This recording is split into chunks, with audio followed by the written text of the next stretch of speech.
कई बार राजनीति में मजबूरियां हो जाती हैं। आखिरी टाइम पे किसी बड़े से बड़े योद्धा की टिकट कट जाए, किसी को मिल जाए, वो अलग बात है। लेकिन अब मैं क्या कहूँ, जिस तरह की ये बनी अपनी कमेटी, उसके बाद काम नहीं हुए। और हमारे टाइम में काम क्यों होते थे? क्योंकि मैं मेहनत करता था। हर मीटिंग में मैं बैठता था, हर मीटिंग को अटेंड करता था मैं म्यूनसिपल कमेटी को, कि आप चैनल चला रहे हो, रेवाड़ी में रह रहे हो, आप बिल्कुल अच्छी तरह जानते हो कि पूरी रेवाड़ी जोर जोर से बोल रही है, उठ उठ के बोल रही है कि अगर कापड़ीवास जी को टिकट मिलती है तो ये सीट निश्चित निकलेगी, वरना गलती होने पर नुकसान हो सकता है। ऐसा लोग कह रहे हैं, मैं नहीं कह रहा। अगर पार्टी एक बार फिर आपको ना लेकर किसी दूसरे चेहरे पर दाव लगाती है और उसे टिकट देती है, तो आपका फैसला क्या रहेगा? हम आपको फिर से चुनाव मैदान में देखेंगे? ये कोई निश्चित नहीं होता। हर चीज राजनीति में स्थिति के अनुसार होती है। राव इंद्रजीत को लेकर आप काफी मुखर होकर बोलते रहे हैं, लेकिन ऐसा कभी लगता है कि अगर उनसे याराना होता तो टिकट में आसानी होती? ना, जब मेरा बहुत याराना था, बहुत गहरा याराना था 2014 में, तो वो मेरे नाम से चिट्ठे दे आए थे। Detail of Randhir Singh Kapadiwas over age serial defeat relation with Congress candidate. Rewari में कोई पॉपुलर नाम नहीं था। अपनी ताकत दिखाने के लिए इंद्रजीत सिंह ने सुनील मूसेपुर को टिकट दे दी, दिला दी, हमारी ताकत का यूज करके। देखिए जी, ये तो जब जनता ने उनको दोबारा जिता दिया तो मुझे ये मान लेना चाहिए कि उनमें कोई खासियत होगी। ऐसा जरूरी नहीं कि मेरे विचार सारे ठीक हैं या मैं जो सोचता हूँ वही ठीक है। अब जीतता है तो कुछ विशेषता होगी तब जीत गया। विधायक का हक होता है, चाहे वो अपोजिशन का है चाहे पोजीशन का, वो मीटिंग अटेंड करे म्यूनसिपल कमेटी की। जब मीटिंग होती है तो अपनी बात रखे, उसकी नॉलेज में तो हो। मेरे ख्याल से ना विधायक ने ना सांसद ने कोई मीटिंग अटेंड नहीं की। सांसद जी देखो सरकार पे आरोप लगाते हैं, गुड़गांव में भी, हर जगह नाच ना जाने आंगन टेढ़ा। तुम पावर हो, सरकार हो तो काम करो। पहले ये शब्द आपके हुआ करते थे एक टाइम में कि गलत कैंडिडेट चुनाव में, मेरे चुनाव में हुआ करते। और वो गलत कैंडिडेट उस समय इसलिए था कि वो कहीं भी प्लेटफॉर्म पे, पार्टी प्लेटफॉर्म पे या इलाके के सोशल कामों में कभी नजर नहीं आया था।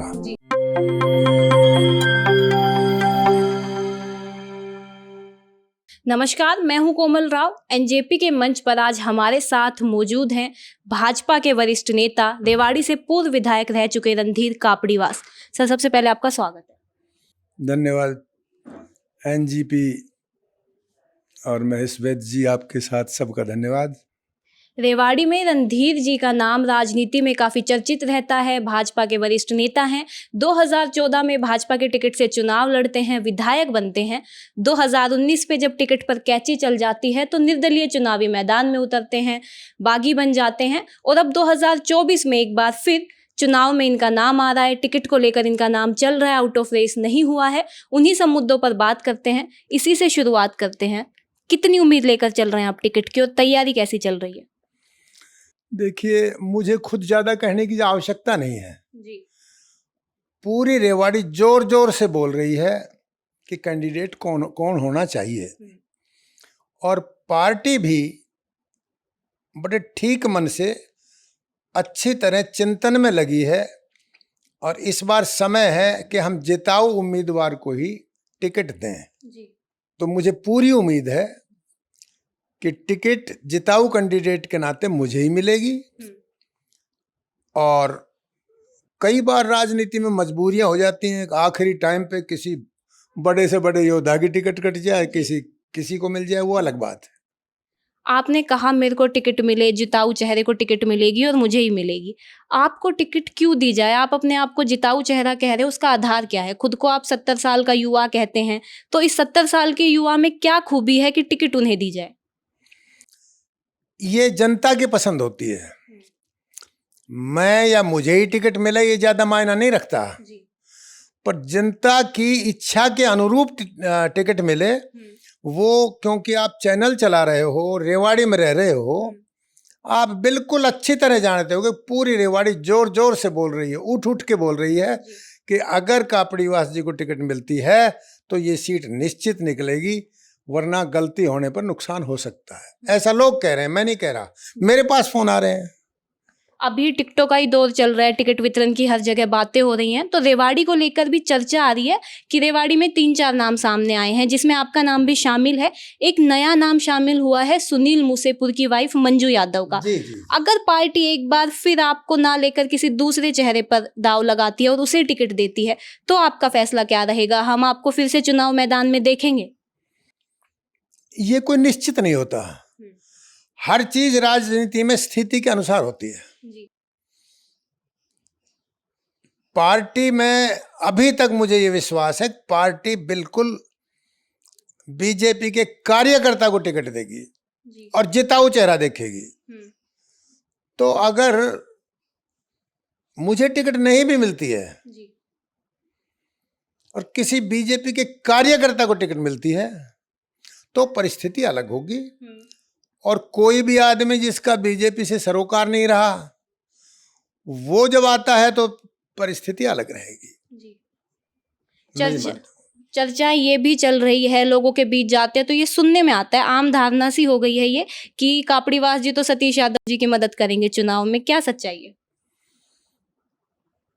ये बताओ, कोई कुछ भी कह दे, इस बात का तो कोई इलाज है नहीं। जी। परिस्थितियां फैसला करेंगी क्या होता है। चलिए, राव इंद्रजीत को लेकर आप काफी मुखर होकर बोलते रहे हैं, लेकिन ऐसा कभी लगता है कि अगर उनसे याराना होता तो टिकट में आसानी होती थोड़ी सी? ना, जब मेरा बहुत याराना था, बहुत गहरा याराना था 2014 में, तो वो मेरे नाम से चिट्ठे दे आए थे। Detail of Randhir Singh Kapadiwas, over age, serial defeat, relation with Congress candidate, always supporting Congress candidate, he has been my dummy candidate several time. तो इतनी बड़ी झूठ दोस्त होते हुए लिख के दे आए थे वो अमित शाह जी को, तो आप कैसे माने। मैंने तो पहल की नहीं शत्रुता की या दुश्मनी की या नुकसान पहुंचाने की। उन्होंने सबसे पहले पहल ये की, और जब मुझे टिकट मिल गई, इस ग्राउंड पे मिली कि मैं डम्मी कैंडिडेट इंद्रजीत सिंह का यूं नहीं रहा कि मैंने संसद में कभी अपना फार्म नामांकन नहीं किया और उन्होंने कभी मेरे रेवाड़ी क्षेत्र में मेरे खिलाफ नहीं किया, तो डम्मी का सवाल ही पैदा नहीं होता। ये सरासर झूठ है। और मेरी किस किस चुनाव में कितनी वोट आई, ये सेल्फ एक्सप्लेनेटरी है। कभी मेरी पोजीशन दूसरी आई है, कभी तीसरी आई है, कभी पांचवी आई, पूरी बीजेपी में, हरियाणा में, और वो आयरलैंड में। ये बड़ी बात थी। तो अगर ये सेल्फ एक्सप्लेनेटरी है, अगर मैंने किसी कैंडिडेट की मदद की हो तो वो अपने आप बता रही है। तो उस बिना पे मुझे बुलाया गया था और ये कहा था कि पार्टी ने निर्णय लिया है कि जो 20,000 से वोट जिन्होंने ज़्यादा लिए हैं उनको वो टिकट मिलेगी। तो मेरे से उस समय के संगठन मंत्री माननीय रामलाल जी ने पूछा कि आपकी कितनी वोट आई थी। मैंने बता दिया था कि 36,400। तो बोला आपको चुनाव लड़ना ही, आपकी टिकट कौन काटेगा, और मुझे मिली। लेकिन टिकट मिलने के बाद जब मैं राव साहब से मदद मांगने गया, क्योंकि संगठन ने कहा कि आपको जाना है, पहले बार हमारी सरकार बनी, हम रिस्क नहीं ले सकते, तो आपको ये करना ही पड़ेगा, आप जाओ। मैं गया। जाने के बाद मेरे से ये कह दिया गया कि आप क्यों आए हो, बुलाए नहीं हो। वो बात भी हमने इग्नोर करके चलते रहे। कैंडिडेट कहीं भी जाता है उसको वोट मांगनी पड़ती है, हाथ भी जोड़ने पड़ते हैं जी। इसके बाद जब हम चुनाव जीत गए तो मेरे पास शाम को फोन आया कि आपको पानीपत टोल पे फला नंबर गाड़ी मिलेगी, फला डीएसपी मिलेगा, उस गाड़ी में बैठ के आपको आना है, अपनी गाड़ी वहां छोड़नी है। यानी कि क्लियर हो गया था कि मंत्रालय आपको मिलेगा। अब ये देखिए उनके दिमाग में क्या चल रहा था, मेरे से क्यों ईर्ष्या थी कि मेरी टिकट कटा के कोसली के विधायक, मतलब इनका हल्का गुड़गांव और कोसली के जो रोहतक की संसदीय क्षेत्र है, उसके कैंडिडेट को उन्होंने मंत्री बनवाने में, मेरी कटवाने में जोर लगा दिया, क्योंकि हमने पावर इनको दी, बार बार इनको सांसद बनाया, मैंने हमेशा इसको पावर दी, हमारी पावर लेके हमको ही मारा। अभी आपने... और उसके बाद भी मैंने कभी उसके बाद भी गिला नहीं किया, कोई बात नहीं। तो 2019 में जब सबसे ज्यादा काम किया, 2014 में कांग्रेस के कैंडिडेट को 51,000 वोटों से हराया। उस स्थिति में जो रेवाड़ी में कोई पॉपुलर नाम नहीं था, अपनी ताकत दिखाने के लिए इंद्रजीत सिंह ने सुनील मूसेपुर को टिकट दे दी, दिला दी, हमारी ताकत का यूज करके। तो फिर ये हो गया, और कईयों की टिकट काट दी कि इसने तो अहिरबाल में सबके दांतों के मुंह फेर दिया, उंगली फेर दी मुंह में, कोई छोड़ा ही नहीं। तब हमने ये साहस दिखाना, और राजनीतिक परिस्थितिवश ऐसा जरूरी हो जाता है, हमने किया, अच्छा चुनाव लड़ा, भाग्य में नहीं था, कोई और जीत गया। अभी आपने पिछले साल जब भाजपा दोबारा ज्वाइन नहीं करी थी तो एक चैनल में 8 जून 2023 को आपने एक बयान दिया था। उस बयान में आप कहते हैं, जो यहाँ के सांसद है राव इंद्रजीत, उन्हें डॉन कहकर आप बुलाते हैं, और आप कहते हैं कि यहाँ पर काम नहीं कराया, बस टिकट मांगते हैं अपनी बेटी की, कभी अटेली से, कभी रेवाड़ी से, ऐसे करके आपने कहा। अब ख्यालात कुछ बदले हैं काम को लेकर या राजनीति को लेकर, या आप वहीं स्टैंड कर रहे हैं? देखिए जी, ये तो जब जनता ने उनको दोबारा जिता दिया तो मुझे ये मान लेना चाहिए कि उनमें कोई खासियत होगी जी। ऐसा जरूरी नहीं कि मेरे विचार सारे ही ठीक हैं या मैं जो सोचता हूँ वही ठीक है। अब जीतता है तो कुछ विशेषता होगी तब जीत गया। मैं ये मानता हूँ कि विशेषता तो नहीं थी, पर मोदी जी के नाम से उनकी जीत हुई है। मोदी जी एक बहुत बड़ा शख्सियत है, वो युग पुरुष हैं, उनके नाम से जीत गए, उनका सहारा लेके जी। चलिए अब थोड़ी रेवाड़ी की बात करते हैं। रेवाड़ी में जब विकास कार्यों को देखते हैं, हम भाजपा सरकार की बात कर ले, कांग्रेस की बात कर ले, रेवाड़ी की स्थिति आज भी बदहाल है। जो यहाँ की यूनिवर्सिटी है उसका कॉलेज जैसा लेवल है, सड़कों की हालात आप देखें, कैटल फ्री हैं लेकिन आवारा पशु अभी भी सड़कों पर आपको दिखेंगे। अगर अब कापड़ीवास जी को टिकट देते हैं और कापड़ीवास जी आते हैं चुनाव मैदान में और जनता उन्हें चुनती है, तो वो रेवाड़ी को क्या देंगे, क्या विजन है उनका?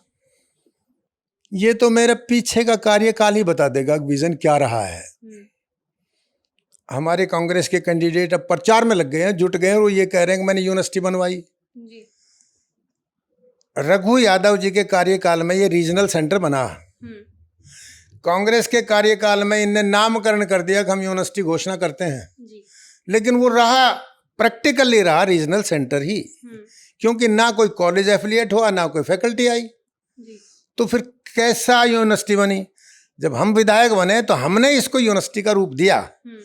300 कॉलेज के लगभग उसके साथ अटैच कराए, लोगों से मिल मिल के बड़ी लड़ाई लड़नी पड़ी। कुछ कॉलेजों ने फिर भी दयानंद यूनिवर्सिटी में अपने उसका प्रयास किया, लेकिन हमने फिर वो किया, और आज मीरपुर यूनिवर्सिटी के नाम से डिग्री मिलती है, तब यूनिवर्सिटी बनी है। सच्चाई तो ये है। फिर ये कहते हैं कि हमने खरखड़ा कॉलेज को बनवाया, ये ठीक है, इन्होंने आधा ढांचा ईंटों का खड़ा कराया, नो डाउट, लेकिन ये पूरा नहीं करा पाए। हमने उसको पूरा कराया, ढांचे को पूरा कराया, उसकी सब फिनिशिंग, फ्लोर सब करके कितनी एनओसी ली, मेरे 1.5 साल लग गया एनओसी लेने में, बिजली की, पोल्यूशन की, पानी की, कनेक्शंस की, और उसके बाद विधिवत पूरी टीम सर्वे करके जो सेटिस्फाई हुई, तब हमने खरखड़ा कॉलेज का उद्घाटन किया। तो अब सर्कुलर रोड रेवाड़ी की देखिए, इस विधायक जी के पिताजी 6 बार बड़ी ऊंची पोस्ट पर है, बड़े मंत्री भी रहे, लेकिन ये सर्कुलर रोड रेवाड़ी के नहीं बनवा पाए, जो एक मूलभूत आवश्यकता थी। और हमारे टाइम में हमने प्रयास करके सीएम से घोषणा करा के ये सर्कुलर रोड इतना बढ़िया बनवाया। आज 10 साल हो गए, टनाटन बज रहा है, कहीं कमी है तो वो भी ठीक होगा। इसी तरह से फुट ओवर ब्रिज जो आपने ट्रामा सेंटर का वो देखा है, वो हमारी देन है। उनके कार्यकाल में कुत्ते घूमते थे हॉस्पिटल में, हमने इतना काम किया कि पहले जो 150 की ओपीडी थी वो हमारे कार्यकाल में 2000 की ओपीडी पहुंच गई। और आज इतनी भीड़ है सुविधाओं की वजह से, फैकल्टी की वजह से, दवाओं की वजह से, हमारी मेहनत की वजह से, कि आज इतनी भीड़ हो गई कि बाहर जगह जगह और सीएचसी पीएचसी शहर में खोलने की आवश्यकता बन गई है। पहले बार तो हमने केवल बेस बनाया था, हमारे 8 करोड़ रुपए चले गए। रेवाड़ी में हमने वायर फ्री, तार फ्री के लिए पैसे भी आ गए थे, लेकिन अब मैं क्या कहूँ, जिस तरह की ये बनी अपनी कमेटी, उसके बाद काम नहीं हुए। और हमारे टाइम में काम क्यों होते थे? क्योंकि मैं मेहनत करता था, हर मीटिंग में मैं बैठता था, हर मीटिंग को अटेंड करता था मैं, म्यूनिसिपल कमेटी को। वहाँ ध्यान भी होता था क्या क्या काम होने चाहिए, कहाँ दिक्कत है। तो मैंने ये पक्षपात नहीं किया कि इसमें किस वार्ड का जोर है, कौन सा पार्षद किस विधायक से संबंधित है, किस पार्टी से संबंधित है। बिना भेदभाव के हमने काम किया और इतना काम किया 5 साल में हमने रेवाड़ी का बेस बना दिया था। चाहे सोनावाड़ी सड़क है, चाहे आपके लाइटें लगी हैं, झूमर लाइट लगी हैं, चाहे वो बावड़ वाली देख लो, काम बहुत हुआ। हम ये नहीं कहते कांग्रेस ने काम नहीं किया, अपने अपने समय में सबने काम किया है जी। लेकिन तुलनात्मक दृष्टि से हमारा इतना काम उन्होंने नहीं किया। आज जो स्कूल बन रहा है सीनियर सेकेंडरी स्कूल गर्ल्स, उसके लिए 9 करोड़ रुपए लगाए थे, बढ़िया स्कूल बने। अब उसकी कीमत रेट बढ़ गए, आज तक बना नहीं है। तो मैं ये कहता हूँ कि ये हमारे नेतृत्व की कमी रही है। विधायक का हक होता है, चाहे वो अपोजिशन का है चाहे पोजीशन का, वो मीटिंग अटेंड करे म्यूनिसिपल कमेटी की। जब मीटिंग होती है तो अपनी बात रखे, उसकी नॉलेज में तो हो। मेरे ख्याल से ना विधायक ने ना सांसद ने कोई मीटिंग अटेंड नहीं की। अब हमारे सांसद जी देखो सरकार पे आरोप लगाते हैं, गुड़गांव में भी हर जगह नाच ना जाने आंगन टेढ़ा। तुम पावर हो, सरकार हो तो काम करो। वो तो कह रहे ना अधिकारी सुनते नहीं है। अब सरकार के नहीं सुनेंगे तो फिर दुर्भाग्य, फिर किसकी सुनेंगे। भी आपके पास कम समय है तो 1-2-4 दिन पहले से ही पोस्टरबाजी शुरू हुई है। उसमें लिखा जा रहा है कि अगर पार्टी किसी के दबाव में आकर, व्यक्ति विशेष के दबाव में आकर गलत कैंडिडेट को चुनती है तो ये जनता का अधिकार होता है, जनता को वहाँ सोचना चाहिए कि क्या उचित है क्या गलत। तो ये मापदंड क्या होगा उसको सही या गलत ठहराने का, पार्टी किसे चुन रही है। अगर देखा जाए 2019 में आपने भी चुनाव लड़ा था, तो ये तो जनता पे छोड़ देना चाहिए ना कि वो किसे चुन रहे हैं, उनकी पसंद होनी चाहिए आखिर में, या व्यक्ति विशेष के हिसाब से सोचना चाहिए। तो ये जो पोस्टर लगाने वाले लोग हैं, पहले तो मैं बात ये है कि मैंने वो पोस्टर देखा नहीं है जी। ये पोस्टर लगाने वाले लोग हैं, ये सवाल तो उनसे किया जाए, उनका क्या मापदंड है। नहीं, ऐसा आप बोल रहे थे पहले, ये शब्द आपके हुआ करते थे एक टाइम में कि गलत कैंडिडेट चुनाव में। हाँ, मेरे चुनाव में हुआ करते। हाँ, हाँ। और वो गलत कैंडिडेट उस समय इसलिए था कि वो कहीं भी प्लेटफॉर्म पे, पार्टी प्लेटफॉर्म पे या इलाके के सोशल कामों में कभी नजर नहीं आया था जी। तो वो उस समय में काफी कम अंतर से हारे थे, अब फिर से वो तैयारी कर रहे हैं, उनकी पत्नी का नाम रेस में भी चल रहा है, तो अब आप क्या कहेंगे। देखो जी, जहां तक पत्नी की बात है, वो कभी भी एक भी प्लेटफॉर्म पे नजर नहीं आई, ना वो बीजेपी की प्राथमिक सदस्य है, और है तो अगर है भी तो कहीं छुपी हुई, कहीं किताब में, कॉपी में, पर्स में रख रखी होगी, तो वरना कहीं दिखी नहीं। कोई नाम भी नहीं जानता था कि सुनील जी की धर्मपत्नी का क्या नाम है। मैंने तो पहले बार सुना है जी, नहीं सुना, पहले बार है। तो अब मैं क्या कह सकता हूँ, it's self explanatory, people will understand. धन्यवाद, आपने हमें समय दिया।